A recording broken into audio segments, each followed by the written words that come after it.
মহিলাৰ সৈতে সংঘটিত কৰিছে ভয়ংকৰ কাণ্ড দৰ্জা ভাঙি তিনি দুৰ্বৃত্ত সোমাইছে এবাৰ মহিলাৰ শুৱনি কোঠাত মহিলা শুই থকা কোঠাত সোমাইছে আৰু তাৰে পাছতে অকলশৰীয়া মহিলাগৰাকীৰ সৈতে সংঘটিত কৰিছে ভয়ংকৰ কাণ্ড আমি লৈ আহিছো বিশেষ খবৰ আৰু লগতে দেখিবলৈ পোৱা গৈছে স্বামীৰ ঘৰত নথকাৰ সুযোগ গ্ৰহণ কৰি এবাৰ তিনি দুৰ্বৃত্ত সোমাইছে মহিলাৰ শুৱনি কোঠাত আৰু নিশা মহিলাৰ লগত সংঘটিত কৰিছে ভয়ংকৰ কাণ্ড দৰ্জা ভাঙি তিনি দুৰ্বৃত্ত সোমাইছে মহিলাৰ শুৱনি কোঠাত সোমাইছে আৰু সংঘটিত কৰিছে ভয়ংকৰ কাণ্ড আৰক্ষীৰ নাম লৈ এবাৰ তিনি ব্যক্তি মহিলাক চলাইছে নিৰ্যাতন সেই কথা এতিয়া পোহৰলৈ আহিছে আৰু স্বামী ঘৰত নথকাৰ সুযোগ গ্ৰহণ কৰিছে দুৰ্বৃত্তই আৰু আৰক্ষীৰ নাম লৈ এবাৰ তিনি দুৰ্বৃত্তই সোমাইছে মহিলাৰ শুৱনি কোঠাত আৰু তাৰে পাছতে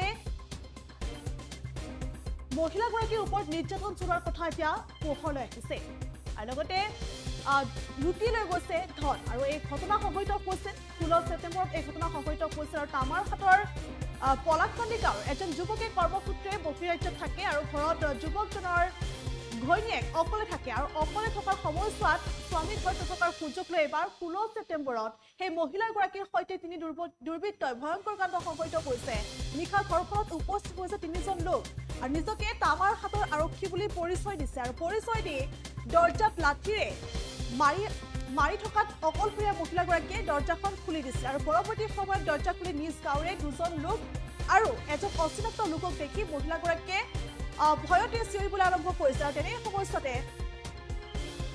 দলটোত আছিল এজন অচিনাকি ব্যক্তি আৰু লগতে নিজ গাঁৱৰে ৰেজাউল কৰিম আৰু হানিফ শ্বেখৰ বিৰুদ্ধে সেই অভিযোগ এতিয়া উত্থাপন হৈছে আৰু লগতে ৰেজাউল কৰিমে ঘৰৰ ভিতৰলৈ প্ৰৱেশ কৰি অৰ্থাৎ তিনি দুৰ্বৃত্তই ঘৰৰ ভিতৰলৈ প্ৰৱেশ কৰি ৰেজাউল কৰিম আৰু হানিফ শ্বেখে মহিলাগৰাকীক হাতত ধৰি চোঁচৰাই চোতালত উলিয়াই আনে আৰু তাৰে পাছতে আনজন ব্যক্তিয়ে ঘৰৰ বাকচৰ পৰা 10,000কৈ টকা লুটি লৈ যায় আৰু লগতে মহিলাগৰাকীয়ে চিঞৰ বাখৰ কৰে আৰু পৰৱৰ্তী সময়ত গাঁওৰক্ষীৰ সহায়ত মহিলাগৰাকীয়ে তামাৰহাট আৰক্ষীক ঘটনা সন্দৰ্ভত অৱগত কৰিছিল কিন্তু তাৎপৰ্যপূৰ্ণ কথা যে আৰক্ষীয়ে গোচৰ পঞ্জীয়ন কৰি অভিযোগকাৰীক ন্যায় দিব লাগে কিন্তু ন্যায় দিয়াৰ পৰিৱৰ্তে কিন্তু আৰক্ষীৰ ওপৰত গুৰুতৰ অভিযোগ উত্থাপন হৈছে আৰক্ষীয়ে অভিযুক্তৰ পৰা মোটা অংকৰ ধন লৈ অভিযোগকাৰীক থানাত মাতি নিছে আৰু মাতি নি আৰক্ষী আৰু অভিযুক্তৰ মানসিক নিৰ্যাতন চলোৱাৰ সেই গুৰুতৰ অভিযোগ কিন্তু এতিয়া উত্থাপন হৈছে আৰক্ষীৰ বিৰুদ্ধে আৰু এইটো তামাৰহাট আৰক্ষীৰ বিৰুদ্ধে সেই অভিযোগ উত্থাপন হৈছে কিয়নো যি ঘটনা সন্দৰ্ভত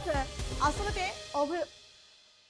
ভুক্তভোগীয়ে আৰক্ষীৰ কাষ চাপিছিল এজাহাৰ দাখিল কৰিছিল কিন্তু সেই অভিযোগকাৰীক বা ভুক্তভোগীক ন্যায় দিব লাগে কিন্তু ন্যায় দিয়াৰ পৰিৱৰ্তে অভিযুক্তৰ পৰা মোটা অংকৰ ধন লৈ অভিযোগকাৰীক থানাত মাতি নিয়া হৈছে আৰু মাতি নি আৰক্ষী আৰু অভিযুক্তই মানসিকভাৱে নিৰ্যাতন চলোৱাৰ অভিযোগো এতিয়া উত্থাপন হৈছে অভিযোগকাৰীক মানসিকভাৱে নিৰ্যাতন চলোৱাৰ গুৰুত্বপূৰ্ণ অভিযোগ এতিয়া উত্থাপন হৈছে আৰু উপায়ন্তৰ হৈ সেই মহিলাগৰাকীয়ে এতিয়া কাষ চাপিছে সংবাদ মাধ্যমৰ আৰু এই ঘটনা তামাৰহাটৰ পলাশকান্দি গাঁৱত সংঘটিত হৈছে আৰু কৰ্মসূত্ৰে মহিলাগৰাকীৰ স্বামী বাহিৰত থাকে আৰু মহিলাগৰাকীৰ স্বামীৰ নথকাৰ পূৰ্ণ সুযোগ এতিয়া গ্ৰহণ কৰিছে তিনি দুৰ্বৃত্তই আৰু দুজন হৈছে নিজৰ গাঁৱৰে লোক আৰু এজন অচিনাকি ব্যক্তিৰ সৈতে সেই মহিলাগৰাকীক নিৰ্যাতন চলোৱা হৈছে আৰু ৰেজাউল কৰিম আৰু হানিফ শ্বেখৰ বিৰুদ্ধে সেই গুৰুতৰ অভিযোগ এতিয়া উত্থাপন হৈছে আৰু পৰৱৰ্তী সময়ত কিন্তু দেখিবলৈ পোৱা গৈছে ভুক্তভোগীয়ে আৰক্ষীক এজাহাৰ দাখিল কৰিছিল অৱগত কৰিছিল কিন্তু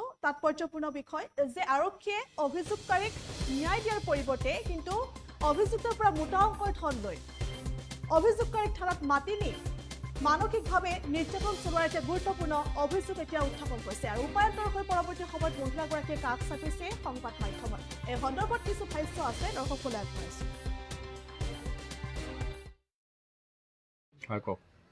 16 তাৰিখ ৰাতি 10 বজাত মই শুই আছিলোঁ তামাৰহাট থানাৰ পৰা পুলিচৰ কথা কৈ 3টা মানুহ আহিছিল ৰেজাউল আৰু এটা হানিফ আৰু এটা চিনি পোৱা নাই আহি দৰ্জা লক কৰি আছিল যে মই তামাৰহাটৰ পুলিচ কৈ আছোঁ দৰ্জাখন খুলি দিয়া মই খুলি দিয়াৰ পিছতে দেখোঁ যে মানুহখন এটা হানিফ এটা ৰেজাউল আৰু এটা চিনি পোৱা নাই কাৰণে মই দৌৰ দি যাই মোৰ ল'ৰাটোক মই বুকত নিছোঁ বুকত নিলে তিনিটো মানুহ ঘৰত সোমাই এটা মানুহ হাতা বাতা কৰিলে বস্তু বানি আৰু হানিফ আৰু ৰেজাউল মোক ঘৰৰ পৰা টানি বাহিৰত লৈ আহিল মোৰ ল'ৰাটোক মই চাৰা নাই যেতিয়া মই হাতখন চাহি দি ল'ৰাটোক ইয়াতে ৰাখি মই দৌৰাইছোঁ তাৰপিছত দৌৰাইছোঁ তেতিয়া সিহঁতে তিনিজনী এতিয়া সেইফালে দৌৰাইছে।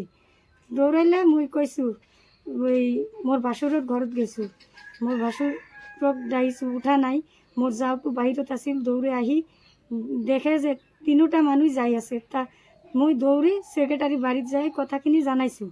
কথাখিনি জানাইলে ছেক্ৰেটাৰী থানাত ফোন মাৰিছিল, বড়ো অচিত ফোন মাৰি কথাখিনি জনালে পিছত কয় যে এতিয়া আহিব নালাগে থানাত, পুৱাত আহিলেই হ'ব।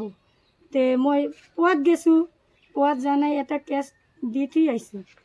আহিলে পিছত পুলিচ আহিছে, আহি মোক জবান নিছে আৰু হানিফৰ ঘৰত গৈছে, ৰেজাউলৰ ঘৰত গৈছে, সেইটো চোৱা নাই। তাক কালি ফোন মাৰিছে 5টাত যে থানাই আহক। মই কওঁ এতিয়া মই নাযাওঁ, ৰাতি হৈছে, মই পুৱাত যাম। আজি 10টাত মোক থানাক ডাকি লৈ গৈছে, যাই ফালে মোক থানাতে পূৰা হামকি দামকি কৰিছে যে এই ঘটনাটো মিছা আৰু ৰেজাউলৰ মাইকী মোক মাৰিবাৰ উঠিছে, হানিফ মাৰিবাৰ উঠিছে। অচি চামনতে একো কোৱা নাই। অচি কৈ আছে যে তোৰ পাছত মানুহ আছে, সেইটো মই গম পাইছোঁ। জাকিৰ হোসেন অচি নাম। জাকিৰ হোসেনে কৈছে? হ্যাঁ, জাকিৰ হোসেনেও কৈছে যে তোৰ পিছত মানুহ আছে, কোনটো মানুহ শিকি দিছে সেইটো কোৱা। মই কৈছোঁ মই তো শিকাই দিয়া নাই, মোৰ পাছত মানুহ নাই, কিয় মানুহ থাকিব? সেইটো ঘটনা কৰিছে। মই লিজ্জ বিচাৰৰ পৰা থানাত আহিছোঁ আশ্ৰয় নিবা। আপোনাৰ সেইদিনাখন কি কি লৈ গ'ল ঘৰৰ পৰা? ঘৰৰ পৰা মোৰ 10,000 টকা লৈছে আৰু মোক টানি চাচি বাহিৰ কৰিছে। এতিয়া মোক আপোনাৰ স্বামী ক'ত থাকে? কেৰেলা। মোৰ স্বামী ঘৰত নাই, কাম কৰে, মিস্ত্ৰী কাম কৰে। আপুনি অকলে আছে? হ্যাঁ, মই অকলে আছিলোঁ, ল'ৰা এটাক লৈ, মোৰ ল'ৰা। তেতিয়া আহি কি ক'লে? তেতিয়া আহি ক'লে যে আমাৰ থানাৰ পৰা আহিছোঁ, মই দৰ্জা খুলি দিয়া। মই দৰ্জা খুলি দিয়েই দেখোঁ এটা ৰেজাউল, এটা হানিফ আৰু এটা মানুহ চিনি পোৱা নাই। তে ৰেজাউল হানিফ মোক হাতত ধৰি টানি চাচে। এইটো হ'ল তামাহাট থানা অন্তৰ্গত পলাশকান্দি গাঁও। এইটো জহৰ আলীৰ ঘৰ, মোৰ সৰু ভাইটিখন ঘৰত নাই, কেৰেলা গৈছে কামত। এই সেইদিনা ৰাতি 16 তাৰিখ ৰাতি হাল্লা চিল্লা কৰি আছিল। আমি ঘৰৰ পৰা আহিছোঁ, দাউৰি আহিছোঁ। তাৰ পিছত চাওঁ সেইফালে 3টা মানুহ ওলাই গ'ল, সিহঁতৰ ঘৰত সোমাইছিল, সোমাই পেলাই অত্যাচাৰ কৰিছে আৰু নিৰ্যাতন কৰিবলৈ চেষ্টা কৰিছিল। এইখিনি আহি পেলাই মই চালোঁ, কান্দা কাটি কৰি আছে। তাৰপিছত BDB ছেক্ৰেটাৰী ঘৰত মই নিজে লৈ গৈছোঁ। কি লৈছে? টকা লৈছে 10,000। আৰু কি হৈছে? আৰু নিৰ্যাতন কৰাৰ চেষ্টা কৰিছে, চেঁচৰি ওলাইছে এইখিনি ঘৰৰ পৰা এইখিনি। আৰু মই নিজেও চালোঁ, মাটি চাটি গাঁত আছে, মই লৈ গ'লোঁ আফজাল ডাঙৰীয়াৰ ঘৰত। থানাত কেছ কৰিছে নে? থানাত কেছ কৰিছিল। থানাত কেছ কৰাৰ পিছত BDB ছেক্ৰেটাৰী লৈ গৈছিল। তাৰপিছতো আজি মাতিছিল, আজি নহয় কালি মাতিছিল। এই মাতাৰ পিছতো আজি মাতিছিল। যোৱাৰ পিছত থানাত যোৱাৰ পিছত এই সিয়া মানে ৰেজাউলৰ তিৰি লৈ গৈছে লগত, আৰু হানিফ গৈছে, হানিফৰ ল'ৰা এটা গৈছে। সিহঁতে থানাতে অচিৰ আগতে সন্মুখতে উল্টা পুল্টা বকি আছিল, মাৰিব কাটিব, সেই কৰিব, যি কৰিব, যেন তেন বকি আছিল। আৰু কি একো কোৱা নাই, দিয়া নাই।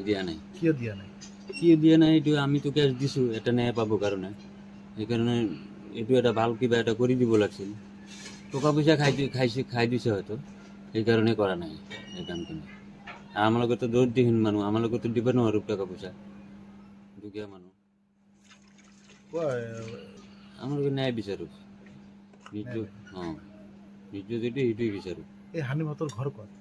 এই যে পলাশকান্দি LP স্কুলৰ দক্ষিণ চাইডত হানিফৰ আৰু ৰেজাউলৰ ঘৰ। যিকোনো খবৰৰ বাবে যোগাযোগ কৰক 7099017330 অথবা 7099017990 নম্বৰত।